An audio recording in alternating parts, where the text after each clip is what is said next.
목회하면서 하나님이 어떤 교회를 기뻐하실까 참 많이 생각을 했어요. 처음에는 성경에 나타나 있는 하나님이 칭찬하신 교회를 보면서 힘써야 할 하나씩 하나씩 실천했어요. 안디옥 교회처럼 선교하는 교회가 되려고 힘썼고, 데살로니가 교회처럼 사랑의 수고, 소망의 인내, 믿음의 역사로 소문난 교회가 되기 위해 힘썼고, 빌라델피아 교회처럼 작은 능력을 가지고도 주의 이름 배반하지 않고 주의 말씀 지키는 교회가 되려고 힘썼어요. 그러다가 사도행전에 나오는 초대교회 모습을 보면서 가장 이상적인 교회의 모습이라고 생각을 했어요. 사도행전 교회의 모습을 보게 되어지면 모든 부흥의 핵심이 그 속에 다 담겨져 있어요. 말씀이 있었고, 기도가 있었고, 성령의 역사가 있었고, 그리고 회개가 있었고, 그리고 용서가 있었고, 나눔이 있었고, 전도가 있었고, 이 아름다운 실천의 모습들이 사도행전 교회에서 다 찾아볼 수가 있었어요. 그때부터 사도들처럼 기도와 말씀, 본질에 충실한 목회를 하려고 힘써 왔어요. 성령과 함께 사역하려고 힘써 왔어요.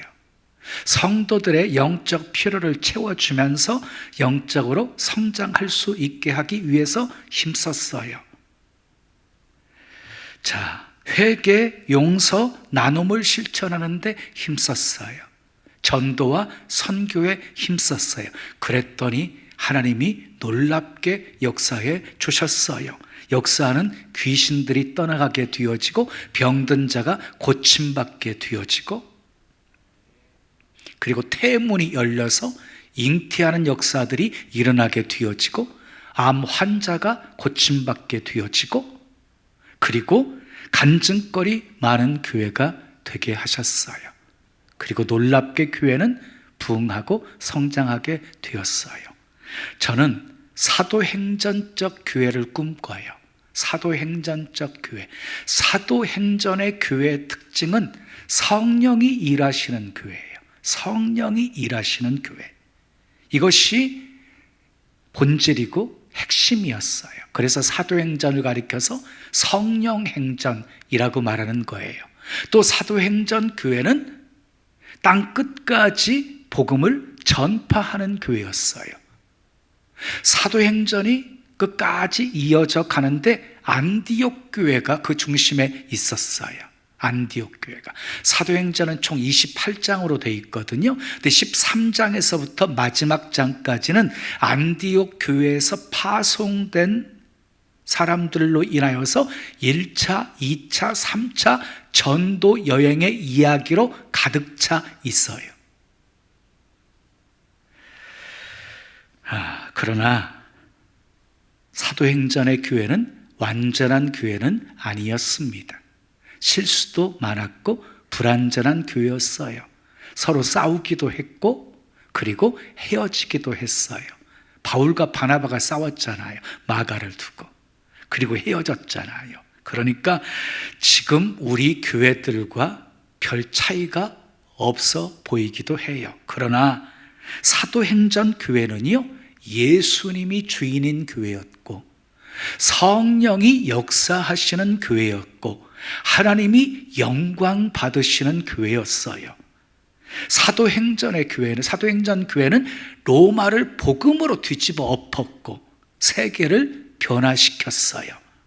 개혁주의 생명신학에서 강조하는 예수 생명의 공동체였어요. 저는 목회하면서 자주 생각하는 말씀이 있어요. 마태복음 7장 22절 23절 말씀이에요. 그날에 많은 사람이 나더러 이르되 주여 주여 우리가 주의 이름으로 선지자 노릇하며 주의 이름으로 귀신을 쫓아내며 주의 이름으로 많은 권능을 행하지 아니하였나이까 하리니, 그때에 내가 그들에게 밝히 말하되 내가 너희를 도무지 알지 못하니 불법을 행하는 자들아 내게서 떠나가라 하리라. 아무리 주의 이름으로 좋은 일을 많이 한다 할지라도 불법을 행하면, 다시 말해서 하나님의 말씀대로 하지 아니하면 결코 하나님 앞에 인정받을 수 없다는 말씀이에요. 그래서 두렵고 떨림으로 사역을 이어가고 있어요. 그날에 착하고 충성된 종아 내가 잘하였도다, 이 한마디 듣고 싶어서 죽을 똥 살 똥 최선을 다하고 있습니다.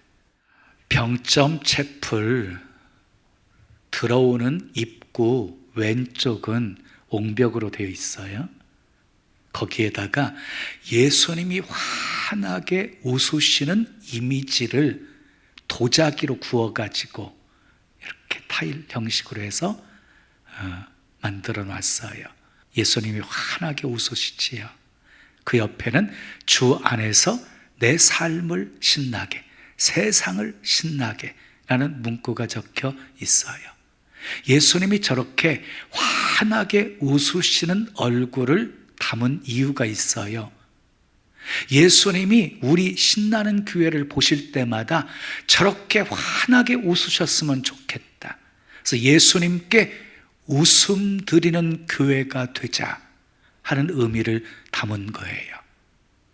제목에는요, 예수님께 웃음 드리기 위해서 최선을 다하는 목회예요. 오늘은 특별한 날입니다. 오늘은 신나는 교회가 설립된 지 39년이 되는 날입니다.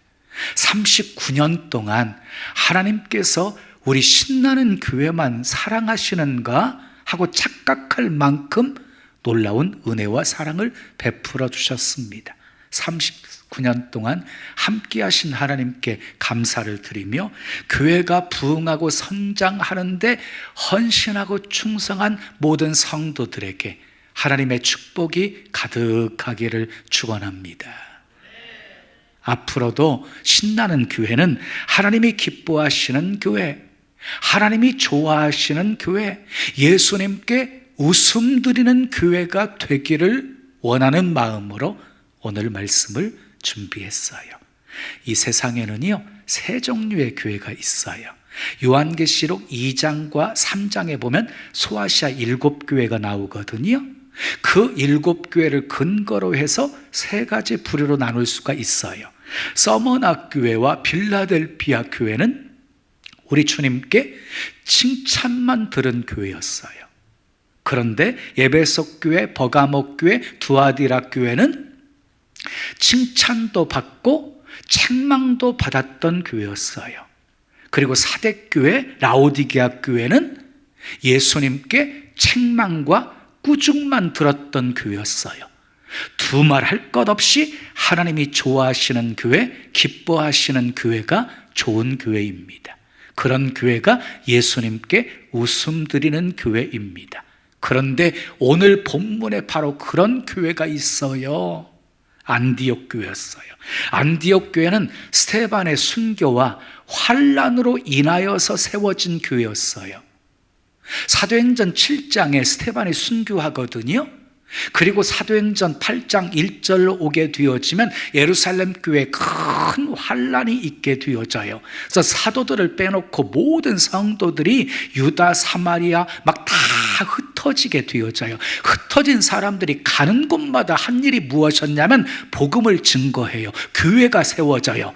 그때 세워진 교회 중에 하나가 바로 안디옥 교회였습니다. 본문 19절 말씀 우리 함께 읽어요. 시작. 그때에 스데반의 일로 일어난 환난으로 말미암아 흩어진 자들이 베니게와 구브로와 안디옥까지 이르러 유대인에게만 말씀을 전하는데 그랬어요. 그러니까 안디옥 교회 씨앗은 스데반의 순교의 피였습니다. 순교의 피.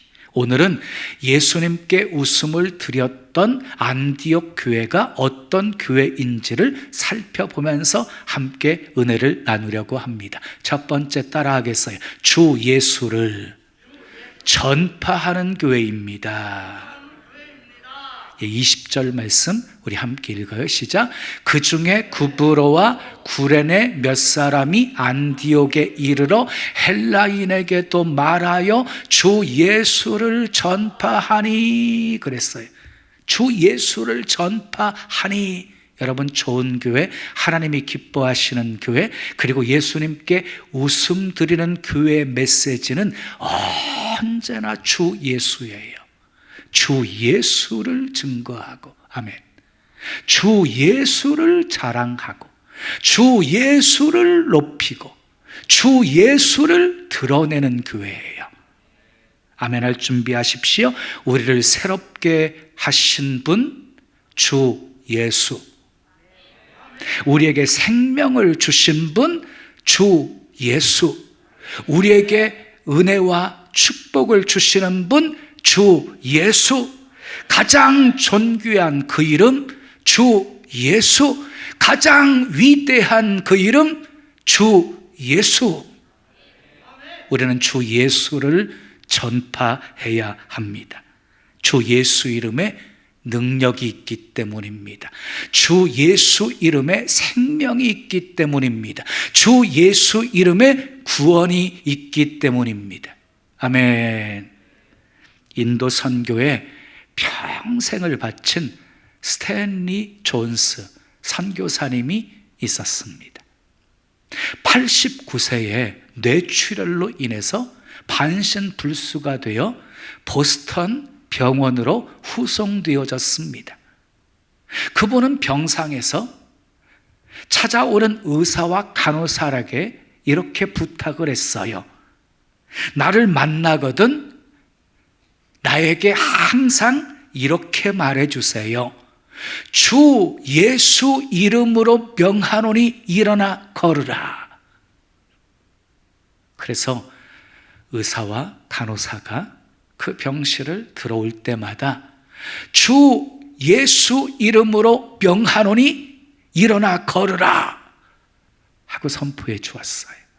그때마다 이 스탠리 존스 선교사님은 크게 아멘을 하면서 일어나 보려고 애를 썼습니다. 그 모습을 보고 있던 사람들이 웃었어요. 그러나 그로부터 6개월 뒤 스탠리 존스 선교사님은 병상을 박차고 일어나 90세의 나이에 다시 건강한 모습으로 선교지 인도를 향해서 날아갔습니다. 주 예수 이름에 하늘과 땅의 권세가 있고 모든 능력이 있습니다. 믿으시면 아멘. 그들이 주 예수를 전파할 때 하나님이 역사를 하십니다. 주의 손이 함께 하셨다라고 말씀하고 있어요. 21절 말씀 함께 읽어요. 시작.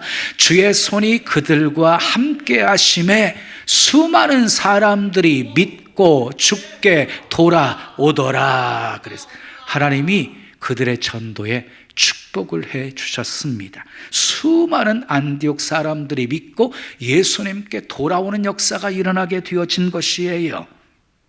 여러분, 어떤 교회가 좋은 교회입니까? 어떤 교회가 예수님께 웃음 드리는 교회입니까? 주 예수를 전파하는 교회입니다. 아멘. 여러분, 선교하지 않고 평안하기를 바라지 마십시오. 선교하지 않고 계속 형통하기를 바라지 마십시오. 하나님이 복 주시는 이유는 선교의 목적을 감당하라고 주시는 거예요. 여러분의 삶의 초점이 선교에 맞춰지게 되어지면 하나님의 축복은 계속 되어질 것입니다. 자, 선교에 순종했던 안디옥 교회 보세요. 하나님이 복을 주셨어요. 성도들이 타락한 도시에 살면서도 흔들리지 않아요. 영적으로 더욱 성숙해지게 되어져요. 여러분, 선교하는 교회는 하나님이 지켜주십니다. 하나님이 부응하게 하십니다. 그러므로 선교는 우리가 살기 위해서라도 해야 하는 것이에요. 디모데 후서 4장 2절은 이렇게 말씀합니다. 너는 말씀을 전파하라. 때를 얻든지 못 얻든지 항상 힘쓰라.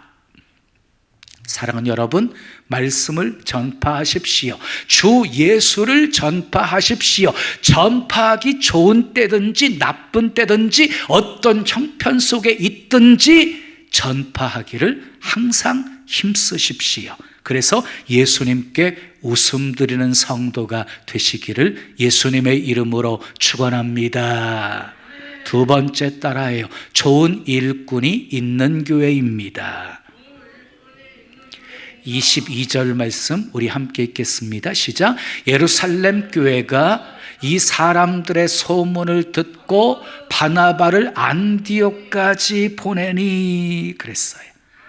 수많은 안디옥 사람들이 주께 돌아오고 있다고 하는 소문을 들은 예루살렘 교회가 이제 새 가족들, 새 신자들을 돌보라고 급하게 바나바를 파송한 거예요. 안디옥 교회에. 바나바는 어떤 사람이었습니까? 본문 24절은 이렇게 말씀합니다. 함께 읽어요. 시작. 바나바는 착한 사람이요 성령과 믿음이 충만한 사람이라 이에 큰 무리가 주께 더하여 지더라 그랬어요. 두 가지로 말하고 있죠. 바나바는 어떤 사람? 착한 사람, 성령과 믿음이 충만한 사람이라고 말하고 있어요. 그러니까 안디옥 교회에는요 이렇게 바나바와 같은 좋은 일꾼이 있었던 거예요. 여러분, 좋은 일꾼이 있어야 예수님께 웃음 드리는 교회가 될 수 있어요. 바나바는 착한 사람이었습니다. 제가 이렇게 오랫동안 목회를 해오면서요 깨달은 것이 있어요. 믿음이 있는 사람도 좋고 성령의 사람도 좋고 똑똑한 사람도 좋고 재물이 많은 사람도 좋고 예쁜 사람도 좋은데 가장 좋은 사람은 착한 사람이다. 우리 주님은 착한 사람 좋아하시고 착한 사람 사랑하시고 착한 사람 들어서 쓰셨어요. 이 사실을 발견했어요. 착한 사람은 어떤 사람일까요? 다른 사람을 돌아보고 돌보고 섬길 줄 아는 사람인 거예요. 착한 사람이 되기 위해서는요 물질, 시간 그리고 몸 드리는 것을 인색하게 생각하는 사람은 결코 착한 사람이 될 수가 없는 것입니다. 사도행전 4장 37절 말씀 보면 바나바가 자기 밭을 팔아가지고 그 판 값을 사도들 발 앞에 두었다 그랬어요. 자기가 팔아가지고 자기가 주고 싶은 사람에게 나누어 줬다는 것이 아니라 사도들 발 앞에 두어서 사도들로 통해서 이렇게 어려운 사람들에게 나누어 주겠다는 거예요. 정말 착한 사람이었지요. 두 번째, 성령과 믿음이 충만한 사람이었어요. 여러분, 성령이 능력입니다. 힘으로도 안 되고 능으로도 안 되지만 성령으로는 다 되어집니다. 또 믿음이 능력입니다. 믿음 보시고 하나님의 역사는 나타나게 되어집니다. 그런데 이 스데반은요 성령과 믿음이 충만한 사람이었어요. 자, 본문 24절 말씀을 다시 한번 읽어요. 시작. 바나바는 착한 사람이요 성령과 믿음이 충만한 사람이라 이에 큰 무리가 주께 더하여 지더라 그랬어요. 여러분, 큰 무리가 주께 더하여 지더라. 이게 무슨 말이에요? 바나바로 인하여서, 좋은 일꾼인 바나바로 인하여서 안디옥 교회가 큰 무리가 더해지게 되어지는 부흥이 일어나게 되어졌다는 말이에요. 그러니까 좋은 일꾼 한 사람이 끼치는 영향이 얼마나 큰지를 알 수가 있는 것이지요. 반대로 나쁜 일꾼 한 사람이 끼치는 영향도 대단합니다. 성경 속에 수없이 발견할 수 있잖아요. 사랑하는 여러분, 나 때문에 많은 사람이 돌아오게 할지언정 나 때문에 교회 잘 다니고 있는 사람 떠나게 하지는 마십시오. 아멘. 좋은 일꾼이 예수님께 웃음 드리는 좋은 교회를 만들 수 있는 것입니다. 그러므로 교회는요 좋은 일꾼이 많을수록 좋은 것이지요. 많을수록 주께로 돌아오는 사람들이 많아지기 때문입니다. 여러분 모두 신나는 교회에 좋은 일꾼들 되시기를 예수님의 이름으로 축원합니다. 마지막 세 번째 따라해요. 협력하여 함께 일하는 교회입니다. 25절, 26절 말씀 함께 읽겠습니다. 시작. 바나바가 사울을 찾으러 다소에 가서 만남에 안디옥에 데리고 와서 둘이 교회에 1년간 모여 있어 큰 무리를 가르쳤고 제자들이 안디옥에서 비로소 그리스도인이라 일컬음을 받게 되었더라. 그랬어요. 착한 사람 바나바가요, 혼자 사역하지 않고 사울을 찾아 다소에 가요. 사울을 만나자 그를 데리고 안디옥에 와서 함께 사역을 하게 되어져요. 여러분, 사울은 어떤 사람이었어요? 스테반을 죽이는데 앞장섰던 사람이었어요. 예수 믿는 사람들을 잡아 가두고 핍박하는데 앞장섰던 사람이었어요. 그런데 사울이 다메섹 도상에서 변화가 되어지지요. 강렬한 빛으로 나타나신 부활하신 예수님을 만나서 변화가 되어져요. 택한 나의 그릇이다, 이방인의 사도로 부름받게 되어져요. 그런데 그 누구도 사울과 함께 주의 일 하자고 손을 내미는 사람이 한 사람도 없었어요. 모두가 다 사울을 꺼려해요. 왜냐? 그의 과거를 너무너무 잘 알고 있었기 때문이에요. 그런데 바나바는요, 다소까지 찾아가서 바울을 만나고 그를 데리고 와서 함께 안디옥에서 1년 동안 가르치기를 힘썼다, 이렇게 성경은 말씀하고 있어요. 사랑하는 여러분, 바나바가 없었다면 바울도 없습니다. 협력 사역은 우리 주님의 뜻입니다. 안디옥 교회는 협력 목회의 아름다운 모범을 보여주고 있는 교회입니다. 그래서 사람들의 칭찬을 들으면서 그리스도인이라고 하는 아름다운 별명을 얻게 된 것입니다. 우리 신나는 교회가 부흥하는 좋은 교회가 되려면 협력과 동역이 아름답게 이루어져야 하는 거예요. 담임 목사와 부교육자들 간의 동역, 담임 목사와 장로님, 그리고 권사님, 그리고 집사님들의 아름다운 동역이 있어야 되고, 그리고 기존 신자와 새로운 오는 신자들 간의 아름다운 동역이 이루어져야 하는 것입니다. 우리 교회가 국내 선교와 해외 선교를 계속 아름답게 할 수 있는 비결이 무엇이냐면 그 귀한 일에 우리 성도들이 함께 참여하고 있기 때문입니다. 항상 목표한 것보다도 하나님께서 더 넘치게끔 채워주셨어요. 참 놀랍지요? 코로나 상황이기 때문에 조금 줄여가지고 계획을 세웠는데도 불구하고 하나님이 막 넘치게 부어주시는 거예요. 생각지도 않은 사람이 거액의 헌금을 하게 하시는 거예요. 이게 하나님이 하시는 일이에요. 어떤 성도가 복 있는 성도일까요? 정말 하나님이 기뻐하시는 일을 교회가 성령의 감동을 받아서 하자고 할 때 기꺼이 그 일에 협력하고 함께 참여하는 성도가 복 있는 성도인 거지요. 불평하거나 투덜거리는 것이 아니라 늘 기쁨으로 감사함으로 함께 참여하는 사람이 복 있는 사람이지요. 아멘. 사랑하는 여러분, 안디옥 교회는 하나님이 좋아하시는 교회였습니다. 하나님이 기뻐하시는 교회였습니다. 예수님께 웃음 드리는 교회였습니다. 그 비결은 주 예수를 전파하는 교회였습니다. 좋은 일꾼이 있는 교회였습니다. 협력하여 함께 일하는 교회였습니다. 그 결과 주의 손이 함께 하십니다. 놀라운 부흥의 역사가 일어나게 되어집니다. 수많은 사람들이 주께 돌아오게 되어집니다. 그리스도인이라 일컬음을 받게 되어집니다. 우리 신나는 교회도 안디옥 교회처럼 하나님이 좋아하시는 교회, 예수님께 웃음 드리는 교회, 크게 부흥하는 교회가 되어지기를 예수님의 이름으로 축원합니다. 축원합니다.